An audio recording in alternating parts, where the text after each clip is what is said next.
Hey, what's up, guys? Dylan Johnson from Soccer Mag here. I know we took a bit of a break, but I'm wishing you guys a happy new year and I hope you had a good festive season. This week, we're going to change things up a bit. It's a bit of a strange one. It's been almost 2 weeks without Premier League football. It's been FA Cup, Carabao Cup, and this next game week is split over 2 weekends. So this weekend from Friday, we have 5 games till Sunday. Then next week, Friday till Monday, there'll be the next 5 games. So this video this week, I'm just going to be covering the games this weekend. And I've seen in the comments, a lot of you guys are wondering where the betting advice has gone. It isn't really my area, but I've got some odds I think that could be quite interesting. I'll try my best to give what I think could be some interesting bets for this weekend. And I'll try to keep it simple. If I'm honest, I'm pretty new to the whole betting on sports in general. Haven't really done it before. So this is just what I think could be quite interesting, looking at the previous results from each team's. And yeah, I'll just go from there. So the first game we have this week, not the best, but I think for betting, it could be quite interesting. We have Burnley versus Luton at Burnley. And Luton, I think, are a better team than Burnley. They've got a couple more points, but I think their performances have been a lot better in that they're fighting for points, they're fighting for results. You know, they've played some of the biggest teams, I think most of the top 6 already, and could have beaten Liverpool, could have beaten Arsenal, could have beaten City. So just lost out to Chelsea as well last round. So I think even though it's away from home, Luton do definitely have a chance in this. If we look at the odds on it, it's 3.75 for a Luton win, 3.6 for a draw. I think that 3.6 could be pretty good for a draw. But on Betway, they have double odds for this, or it looks like, I think it's called double odds. Boosted odds, sorry. They have 1.98 for a Burnley win. So all 3 of those options, in my opinion, are pretty good. The thing about it is that both teams, I think Burnley will be on the front foot for this game. They are at home and they like to play positively at home. They will go for it. They know they need to win this game. They are struggling to get points. But Luton are pretty difficult to break down. I don't think this will be an easy game. I think a draw could be pretty good. It could be a good prediction. I think I'm going to go for a 1-1 draw. I think this is one of those games where you look below down the table when a relegation threatened team plays another team that's also, in the relegation zone. These are almost 6-pointers. It's like when first and second play against each other at the top. You call it a 6-pointer. I think when 19th or 20th plays each other, that's a 6-pointer. I'm going to go for a 1-1 draw on this game. I think 3.60 for that is quite good. And guys, I must just say that if I'm giving terrible advice, please tell me in the comments. Like I said, I'm pretty new to this. I don't really, I don't understand the nuances of the betting. I just look at the numbers and I'm like, that's pretty high, that looks good. So then you also have, for the same game, the odds for the certain amount of goals. And I think, so for under 2.5 goals is 1.87. For over 2.5 is 1.9. I've gone for a 1-1, so I think under 2.5 could be pretty good. 1.87 to add to, that 3.60 could be quite good, if that's how it works. Like I must say, I'm just assuming that's how it works. The second game we have is a bit more interesting. Chelsea versus Fulham at Chelsea. And looking at both these teams' recent run of forms, last night Fulham played Liverpool, and Fulham were definitely in that game. First half, Liverpool had dominated possession but really struggled to create chances. Fulham had way better, I would say way more of an offensive threat. And then second half, until Nunez and Gakpo came on for Liverpool, who completely changed the game, Fulham looked like they would, steal a win at Anfield for most of that game. Chelsea, on the other hand, they lost 1-0 to Middlesbrough. And I'm not going to say it was by no means a dominating performance by Middlesbrough. It was, if I'm honest, Chelsea should have won that game comfortably. I think Cole Palmer had about 3 or 4 really good chances. The front line didn't, take advantage of the opportunities they had. Middlesbrough's goalkeeper, I don't know his name, but multiple times he spilt the ball or, couldn't catch it and deflected straight to a Chelsea player. So I wouldn't take too much from that game in saying that, oh my word, Chelsea are definitely going to lose to Fulham now. I think if you look at their previous round in the Premier League, I think that is more telling in that Fulham beat Arsenal 2-1 at home in the last round of the Premier League. And I think as much as that was Arsenal being blunt in front of goal, which they have been recently, I think that was a pretty good performance by Fulham. I think that Marcus Silva has, tactically when he approaches big games against better teams, he does really well in how sets up on the counter. Jimenez holds the ball up really well. Willian, Bobby Cordova-Reid, these kind of players, Paulinho, they really step up and they don't need a lot of chances. They're pretty clinical. Chelsea just beat Luton 3-2. And I don't know. I just think that if I look at the odds on this one, like I said, I'm trying to approach it from a betting point of view. Fulham are 5-1 to beat Chelsea. And it's 4.2 for a draw. I look at that and I just think that's like really high. So to outright go, and Chelsea are 1.64 for a win over Fulham. I don't know. I just look at that high number of 5, and it kind of interests me there. I think the gap between Chelsea and Fulham isn't that great. Fulham can beat any team on their day. They've just beaten Arsenal. They just lost to Liverpool. Chelsea just lost to Middlesbrough. They just beat Luton.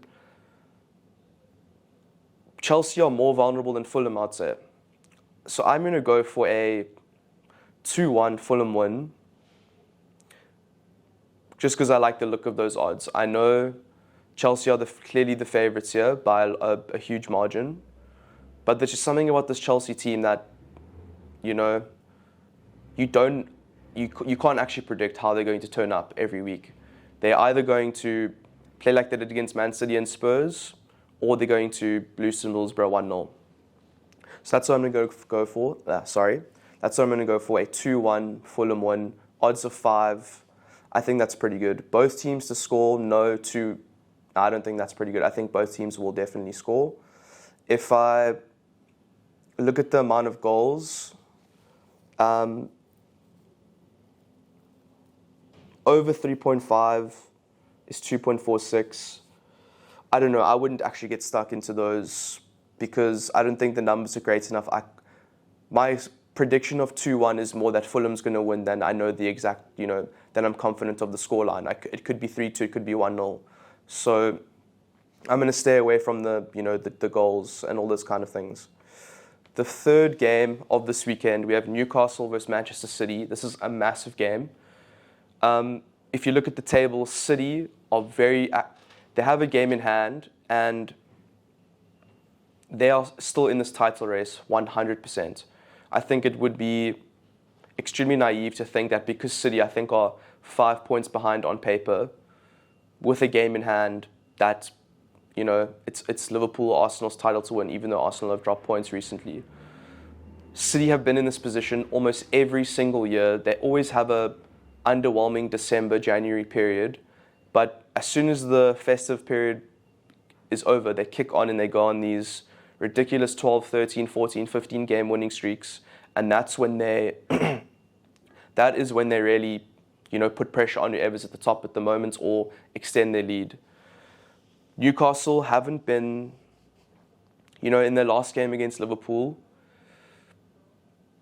I think, were absolutely dominant. I think, those 2 goals that Newcastle scored against the run of play, clinical play, but by no means were they in the game.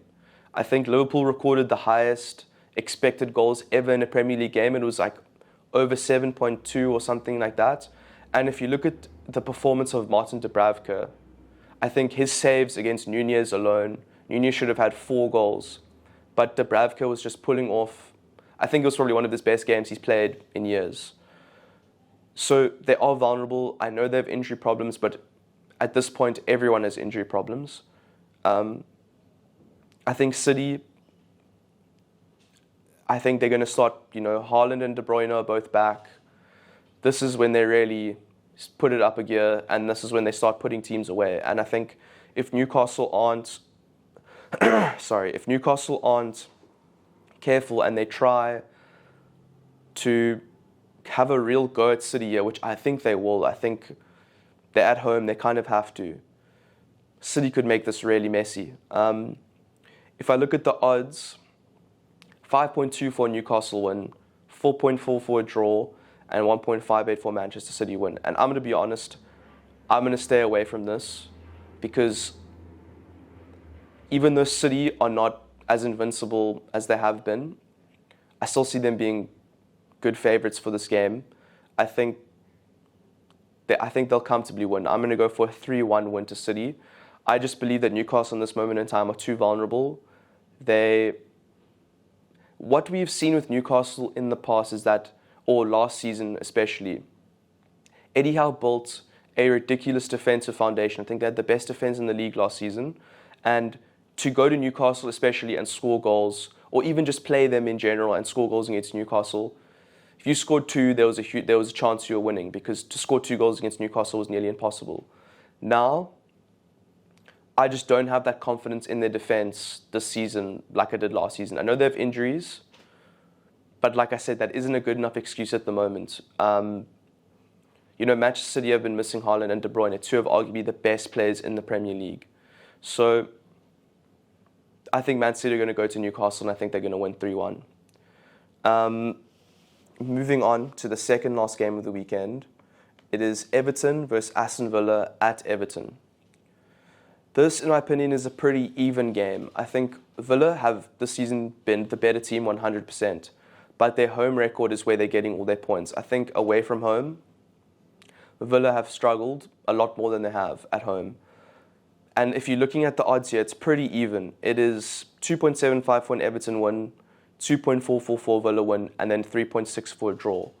So I think even, the odds that you're getting for your betting is that there isn't an outright clear winner of this game, because I think Aston Villa's away form, Everton's home form, and the fact that Everton have pulled off surprise results this season against teams that are better than them on paper, better than them on form going into the games.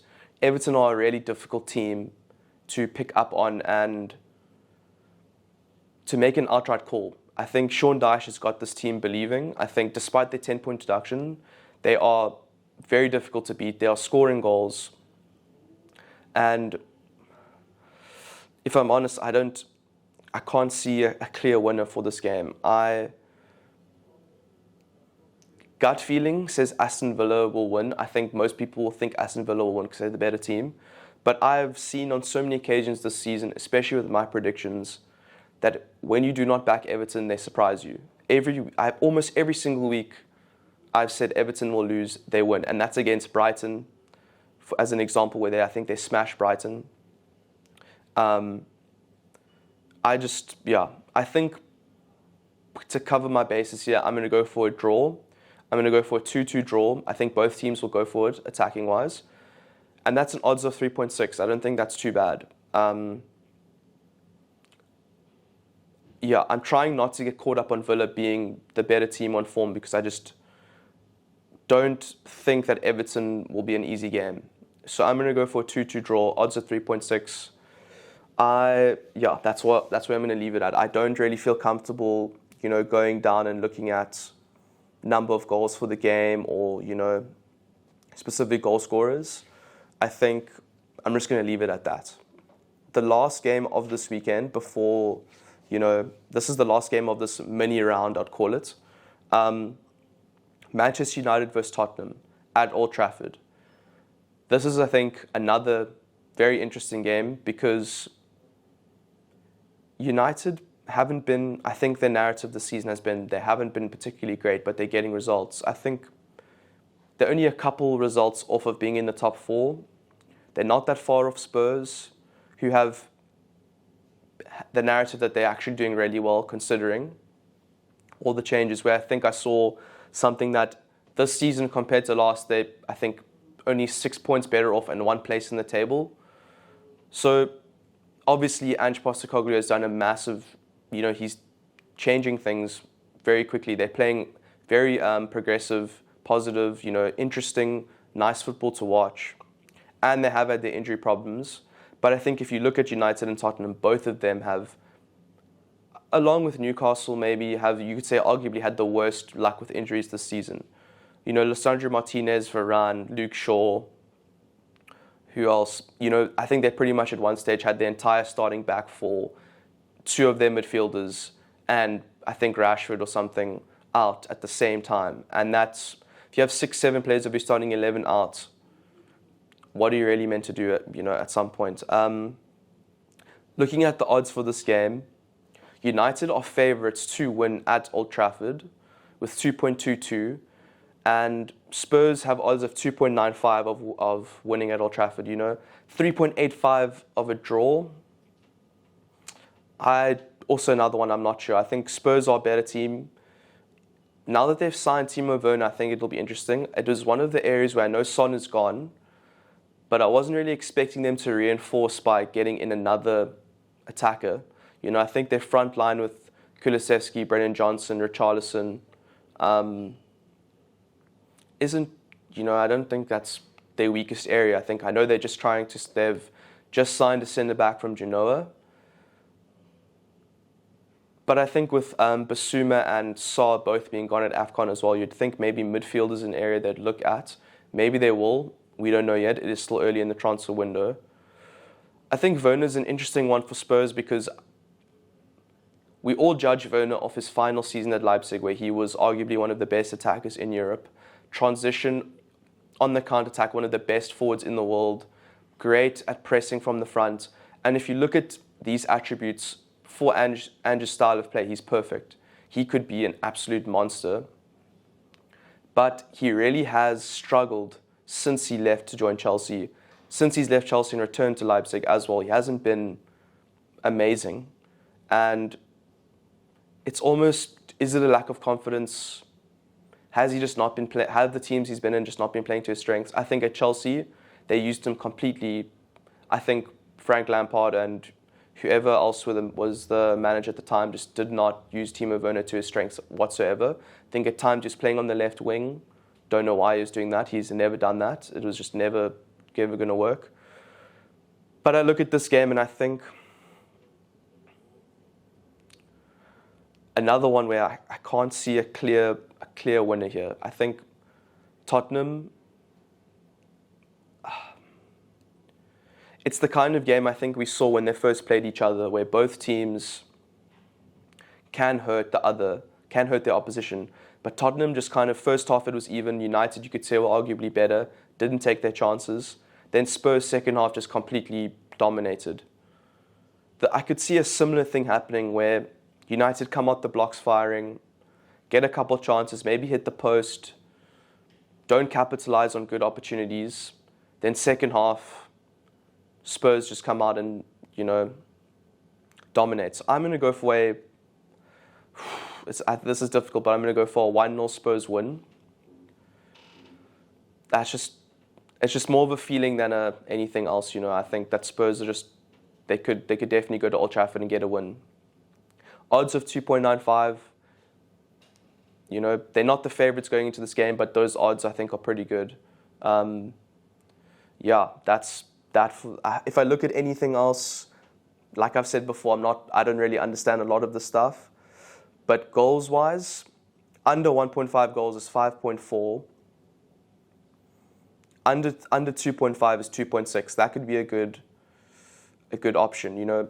2 goals, 1-1, 2-0, 2.6. I think that could be a pretty solid bet. But I think that's all for today, guys. I'm going to leave it there.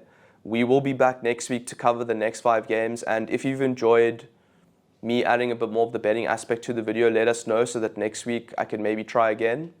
But thanks for watching, guys, and good luck for this weekend.